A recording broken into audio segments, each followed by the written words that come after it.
राजस्थान की धरा पर अतिशय क्षेत्र चांदखेड़ी में मुनि श्री निष्पक्ष सागर जी महाराज और मुनि श्री निष्प्रह सागर जी महाराज सत्संग का भव्य मंगल प्रवेश हुआ। प्रभु दर्शन के बाद मुनि श्री ने निर्यापक मुनि पुंगव श्री सुधा सागर जी महाराज के द्वारा इस तीर्थ के निर्माण के लिए दी गई इस प्रेरणा की खूब अनुमोदना की और कहा कि चांदखेड़ी के बड़े बाबा के चरणों में आकर जो खुशी मिलती है उसे व्यक्त नहीं कर सकते। और आज का चांदखेड़ी तो चांद सा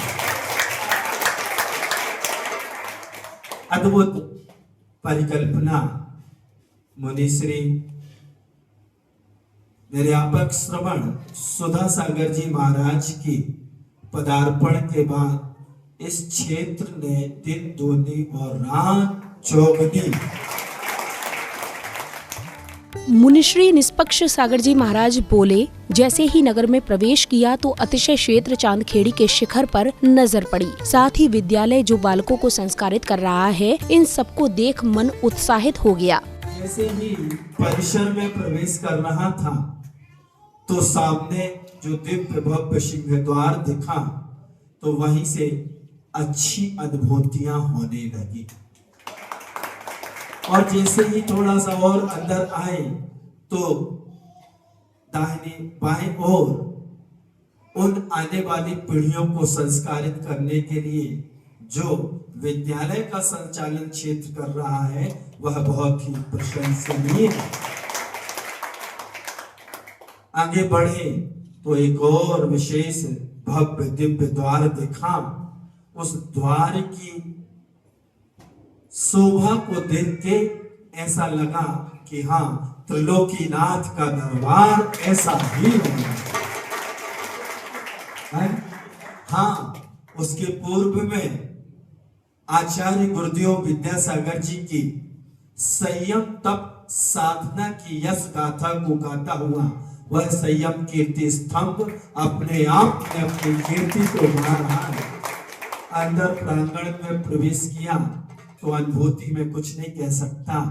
प्रथम दृष्टया जिनालय में सबसे प्राचीन जिनबिंब के दर्शन करके आगे बढ़े और जैसे ही नीचे गुफा द्वार की ओर आगे बढ़े और आकर के यह मंडप देखा और मंडप के बाद जब आदि ब्रह्मा आदिनाथ के दर्शन हुए तो आनंद की अनंत अनुभूतियां से मैं अनुभूत हो गया। आगे मुनिवर बोले कि यहाँ से 85 किलोमीटर दूर थे, तब से ही बाबा के दर्शन की लालसा थी। आचार्य श्री विद्यासागर जी महाराज के आशीर्वाद और निर्यापक मुनि पुंगव श्री की प्रेरणा से यह तीर्थ फलीभूत हुआ। ना जाने कैसा पुण्य फलीभूत हुआ कि मैं बहुत निकट हम दोनों मुनिराज लगभग यहाँ से 85 किलोमीटर दूर भवानी मंडी राजस्थान और मध्य प्रदेश की सीमांत नगर में चातुर्मास कर रहे थे। तब से अंदर से एक भावना बार बार होती थी कि इतने निकट बाबा के आ गए हैं, आदिनाथ भगवान के आ गए हैं। हम तो लगभग 25 वर्ष पूर्व फिर भी दर्शन कर गए थे।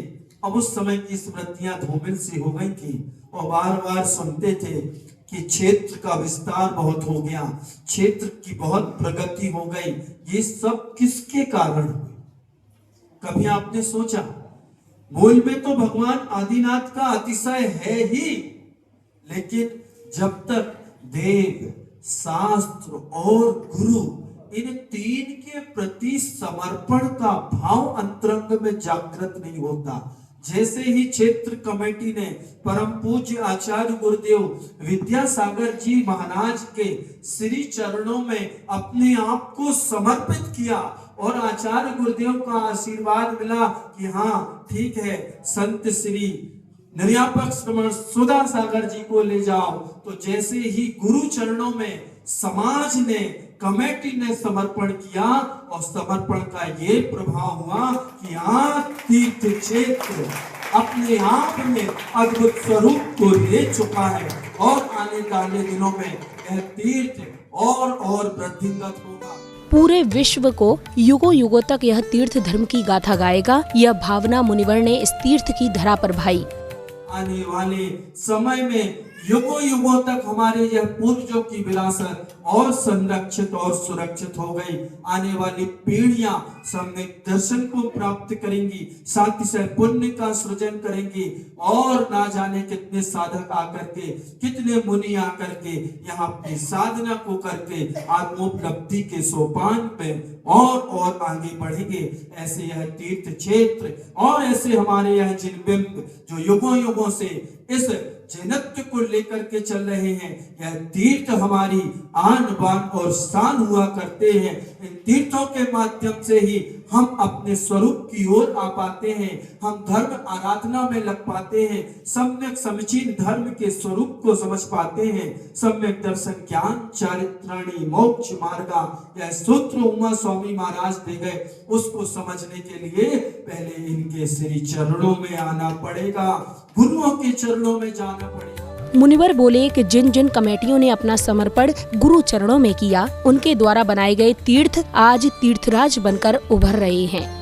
जिन जिन समाजों ने, जिन जिन कमेटियों ने गुरुदेव के चरणों में अपना समर्पण किया, भारत ही क्या और बाहर भी, पूरा मध्य भारत ही नहीं, राजस्थान ही नहीं, महाराष्ट्र आदि जो भी प्रांत हैं, हर प्रांत में जहां जहां के कमेटियों ने, समाजों ने गुरु चरणों में समर्पण किया, वो सब तीर्थ आज तीर्थ राज बन करके उभर रहे हैं, चंद्रमा की तरह चमक रहे हैं। तो आप लोग अपने अपने आराध्यों से जुड़े हुए हैं, भगवान से जुड़े हुए हैं, जिनालय से जुड़े हुए हैं, जिन बिंबों से जुड़े हुए हैं, गुरुओं से जुड़े हुए हैं, उस जुड़ाव के कारण ही आज आप ऐसे तीर्थों से जुड़ गए और तीर्थों से जुड़ गए तो इन तीर्थ एक दिन हमें भी तीर्थ बना करके छोड़ेंगे। बस निष्पक्ष भाव से, निस्वार्थ भावना से, निष्प्रह भावना से इनकी सेवा करो, पूजा करो, वैयावृत्ति करो। जितनी तुम इनके प्रति अगाध श्रद्धा अंतरंग में जागृत करोगे, उतने उतने तुम अपने करीब पहुंचोगे। चांदखेड़ी वाले बाबा प्रभु आदिनाथ भगवान के चरणों में बैठ मुनिश्री निष्प्रह सागर जी महाराज ने कहा, आज तो हमारा हृदय प्रभु भक्ति में भरा है, हम भगवान की शरण में ही आराम करना चाहते हैं। आज तो हमारा हृदय भगवान की भक्ति से अत्यधिक भरा है। आज ना बुलवाओ हमसे, हम थोड़ा सा आराम कर ले, भगवान के साथ आराम कर ले, आराम कर ले, फिर हम बतलाएंगे कैसे। हाँ, भगवान से बोलेंगे कि इस आत्मा राम में आप प्रवेश कर जाओ, फिर हम परमात्मा से मुलाकात करेंगे और सबको परमात्मा तत्व के बारे में बतलाएंगे कि क्या होगा। तीर्थ क्षेत्र पर अध्यक्ष श्री हुकुम जैन काका सहित अन्य भक्त मुनि संघ के दर्शन और वाणी सुनने को बड़ी संख्या में साधर्मी इकट्ठे रहे। मुनिश्री निष्पक्ष सागर जी महाराज ने बताया कि मुनि बनने के बाद पहली बार इस तीर्थ पर आने का सौभाग्य मिला। जैन फोकस के लिए चांदखेड़ी राजस्थान से ब्यूरो रिपोर्ट।